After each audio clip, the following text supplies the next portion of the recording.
This is a small and picturesque island country with awe-inspiring natural wonders and breathtaking sights. This country is so small that one can drive around the entire island in about 8 hours. Good things come in small packages, and this country is a live example for that. This was the first Asian country to make same-sex marriage legal in 2019. Today, our destination is Taiwan.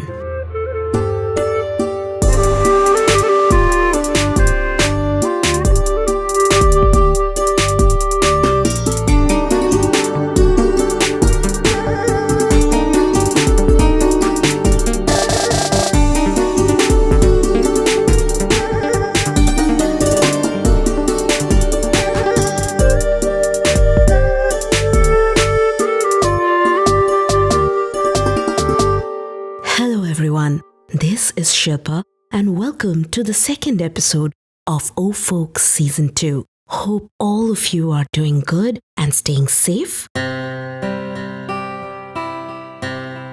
In this season, as you already might know, we are traveling to Asia, enchanting Asia, and exploring the vast diversity, the richness, the colors of Earth's largest and most populous continent. In this episode, the spotlight is on Taiwan. Taiwan, officially known as the Republic of China, is an island country in East Asia at the junction of the East and South China Seas, separated from China by the body of water called Taiwan Strait. Since 1949, this country has been governed independently of mainland China, which is officially called People's Republic of China. Very interestingly, Taiwan was earlier known as Formosa, which in Portuguese translates to beautiful island, and it is indeed so. Like any other Asian country, folktales are an integral part of Taiwanese culture and tradition. The word folk literally means people. Folk stories are mainly a set of stories and anecdotes that are orally transmitted through centuries, depicting local culture and local environment. However, not every local story can be identified as a folk tale. Folk tales depict a very deep-rooted sense of local lives described through historical contexts and legends narrated primarily in local dialect. Hence, folk literature records and preserves local language as well.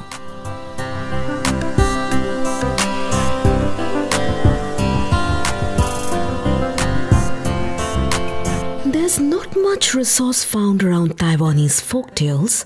Whatever little is found seems to indicate that the folktales have heavy Chinese influence in them, of course because of the geographic placement as well as the political ties between the two countries.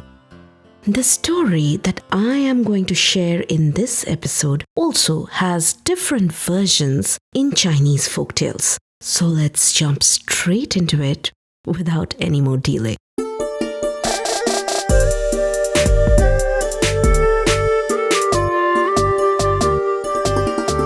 Many seasons back, in a remote village in the Chinese province, there lived a very poor family.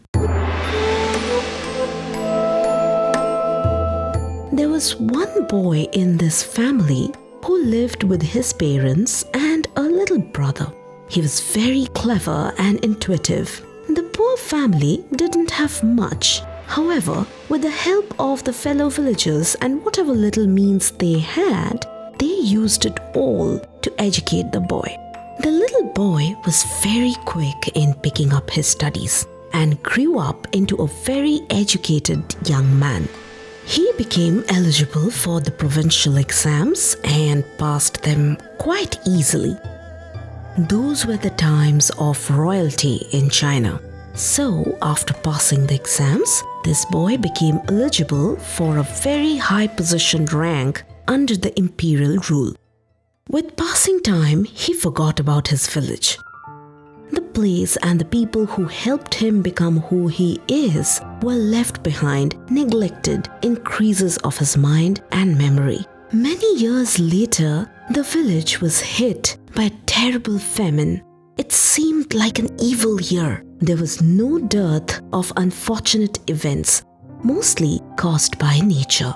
People in the village were starving and dying. The mother of this boy, who was now living in the country capital and worked under the king, thought of reaching out to her elder son in hope that he will return the favor that the entire village did to him by putting everything they had in stake and educating him.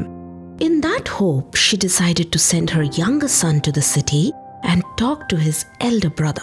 The younger one grew up into this very kind and polite young boy. He obeyed his mother and left home. She told him to hurry because she herself was bedridden and dying of hunger. After many days of very hard journey through forests and mountains, facing harsh climate and surviving jungle beasts, the younger one managed to reach the country capital. He located his elder brother and reached his house. The elder one was horrified to see his brother's appearance. His rugged look, torn clothes turned him off totally. He was sort of ashamed to call him his brother. The younger one didn't bother about his own appearance or any such trivial things. He explained to his brother the pathetic situation back in the village. When the older one heard about this, he didn't feel any remorse. He just packed some food for his brother's return journey and also some for his immediate family and sent him off.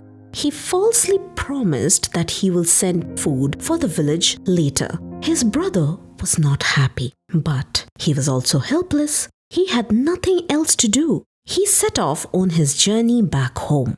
Many weeks into his journey back home, while he was almost close to his village, he ran into an old man. The man was tired and wearied. He saw this young boy, quickly held his hand and said, "Young man, please help me. Some poor villagers nearby are dying due to lack of food. Can you please provide us with some food?" The young man was carrying the little food that his elder brother gave him for his journey and their parents. It was not much, but still, he did not hesitate for a bit. He right away chose to give all the food that he had to the needy villagers. When he was about to leave, the old man asked him to take something in return for his selfless support. Although he didn't want to take anything with him, the old man insisted. The young boy saw a mysterious, round and smooth rock lying on the ground. He said, "If I absolutely have to take anything, I'll take that rock." The old man was happy giving the rock to him. He said, "You have made a great choice. This is no simple rock. This is a salt rock." "A salt rock?" The young man was surprised. "Yes, see this," said the excited old man. He then gently tapped the stone 3 times and said, "Come out, salt." And then, from the invisible pores on the stone, pure white salt starts to come out and cover the ground. The young guy was astonished. The old man continued, "When you have all the salt you need, tap 3 times on the stone again and say, 'Stop coming out, salt,' and it'll stop." He smiled and said to the young man that no matter what, he will never fall short of salt in his entire life. With this unique present, the young man left for his own village.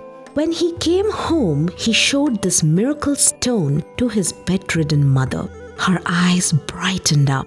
They then started to discuss what to do with the stone. It was decided that the young man will go to distant villages that have not been hit by famine and trade salt for rice and other important things. He started doing so. He also started selling salt. Soon, he and his family became rich. Their wealth also helped the village combat the famine.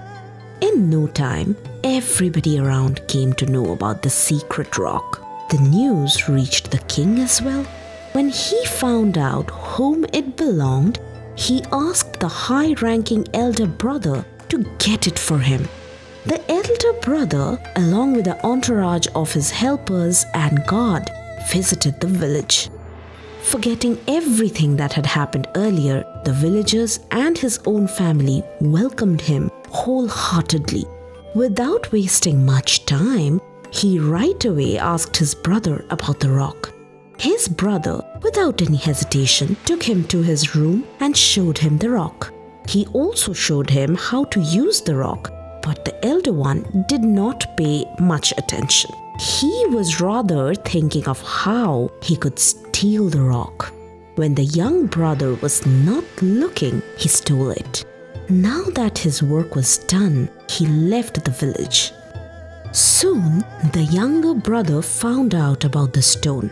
But before he could do anything, his elder brother had left, and he didn't have much to do as by that time his brother had gone too far. On the other side, halfway through their trip, heaven broke open on the elder brother and his troop. Massive thunder, lightning followed by heavy rain flooded everything around and washed off most of his men. He had to turn around and take shelter in a nearby port. When the storm calmed down, he managed to rent a mid-sized ship and ordered the captain to take him to the capital. Once the ship started sailing and he felt a little settled, he decided to check out the stone.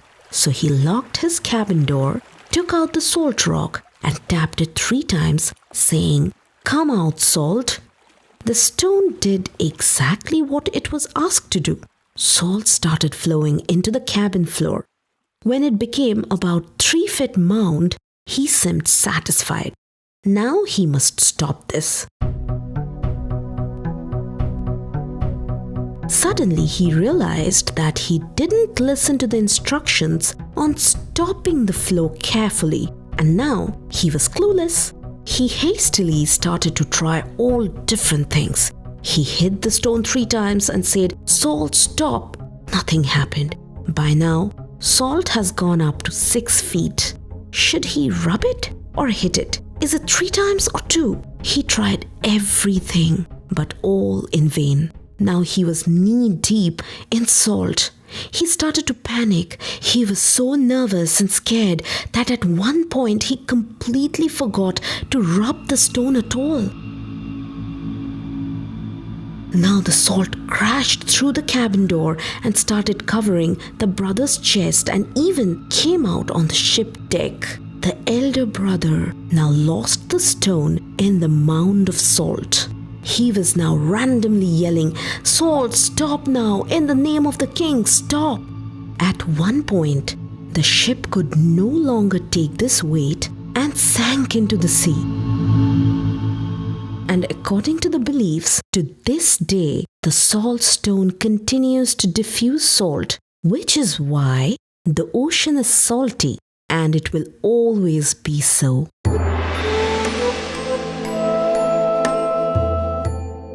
The reason I chose this story is because I found the climax amazing. I had no idea this is how it'll connect to an eternal fact that the ocean is salty, and how. This is what fascinates me the most about folktales, how they build a beautiful bridge between natural elements and human existence. A version of this story and many other Taiwanese folktales can be found in the book Taiwan Folktales, Proverbs, Folk Sayings, and Folktales from Taiwan. While not many people around the globe knows about Taiwan, there are things that Taiwan has given to the world that people use extensively but are just not aware about their place of origin. In this episode, I will tell you about one such thing that has gained global attention but is originally from Taiwan. Coming up in our next segment, Pop Shots. In the last few years, one drink that has gained unanimous approval and love from drink lovers around the globe, and especially in the United States, is bubble tea. And guess where it originated? Yes, Taiwan. Bubble tea, also known as black pearl milk tea or boba tea or just boba, is arguably the most famous Taiwanese drink. Well known and loved throughout the world, it is one of my favorites as well. Invented around 1980s in Taiwan, bubble tea is a beloved Taiwan classic whose roots go back to the Taichung city in Taiwan. For those who are still not aware, bubble tea is a refreshing sweet beverage made with black or green tea, milk, and filled with little pearl-shaped balls made from tapioca or fruit jelly. These little balls are referred as bubbles or boba, from where the drink gets its name. It's fascinating how cultures travel through food, music, attires, language, and of course, stories throughout the globe and form this one big global family. In some way or the other, we all are connected to each other, right? And that thought in itself is amazing. That's all I have for this episode. Keep listening and keep supporting O-Folk. I have got some amazing feedback for the first episode of Season 2, and I'm so thankful that you all loved it and showered me with so much love. Thank you, and keep supporting this tiny little passion project of mine. You can listen, follow, download, and subscribe O-Folk on any podcast platform of your preference. It is on all major platforms like Google Podcast, Apple Podcast, Spotify, Amazon Music, iHeartRadio, and many, many, many more. In India, you can also listen to it on JioSaavn and Gaana. If you are listening on Apple Podcast, I would be immensely grateful if you leave your review. O-Folk is on Facebook, Twitter, and Instagram, where I share updates on upcoming episodes and also can connect with you guys on the other side. So, if you want to share your comments or feedback, join my social media handles and definitely feel free to reach out. I will be so happy to chat with you guys. In the next episode, our destination is Cambodia in Southeast Asia, so stay tuned. For now, goodbye and have a wonderful rest of the week.